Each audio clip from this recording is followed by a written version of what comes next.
আল্লাহর রহমতে যার কাছে রিজেক আছে সেই জায়গায় খাবো আমি, কিন্তু আমি কোনো টাকা পয়সা নিচ্ছি না।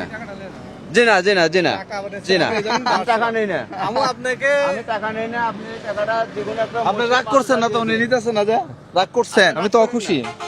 উনি তো রাগ না, করছে। আপনি রাগ করেন না, আপনি রাগ করেন না। আমি শুনেন, আমি খুশি, আপনি দিতে ইচ্ছা হচ্ছে আমার।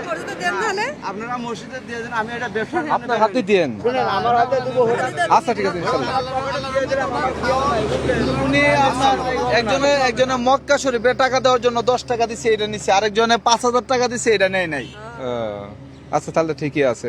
তাহলে এটা আপনি মক্কা শরীফে দেন, এটা মক্কা শরীফে দেন। আমি এটা আপনার হাতে দিলাম, এটা খুশি হব। মক্কা শরীফে যদি আল্লাহ আমাকে নেয় তাহলে দিতে পারবো, আর না হলে যদি না নেয় তাহলে আমি যে কোনো মাদ্রাসা ইতিমখানা দিয়ে দেবো, তাতে কোনো দাবি রাখবেন না। আপনার হেলি শেয়ার করে দেন আপনি। জি জি জি। আমি এখানে দাঁড়াচ্ছিলাম, আপনাকে একটু যদি হেল্প করতেন, নিজেকে একটু ভালো মানে খুবই হতো যে আপনার পথ খরচ। আপনারা যদি আমাকে হেল্প করেন তাহলে আমার যেটা প্রয়োজন সেটা হেল্প করেন। আমার ভিসার জন্য সরকারের কাছে একটু আবেদন করেন, আমার কাছে ভিসা নেই। এটা দিয়ে আমাকে হেল্প করেন, টাকা আচ্ছা। দিয়ে উপকার করতে হবে, হেল্প করতে হবে না আমাকে। ভিসা ছাড়া তো আপনি তো যেতে এটা পারবেন সরকারের না। কাছে জনগণ একটু আবেদন করবেন।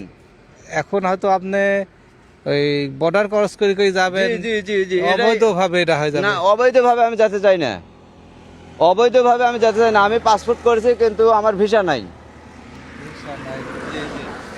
এটা খালি সরকারের কাছে একটু আপনারা আবেদন করবেন। না, আমি যাচ্ছি ফরজ হবে প্রায় যাইতে 8-9 মাস লাগে, 8-9 হাইটে যাইবে যেহেতু 8000 কিলোমিটার। 8-9 মাস সময় লাগবে। আসলে এত পরিশ্রম, অনেক ত্যাগ স্বীকার করা লাগবে ওনাকে। অবশ্যই অবশ্যই। ঠিক আছে।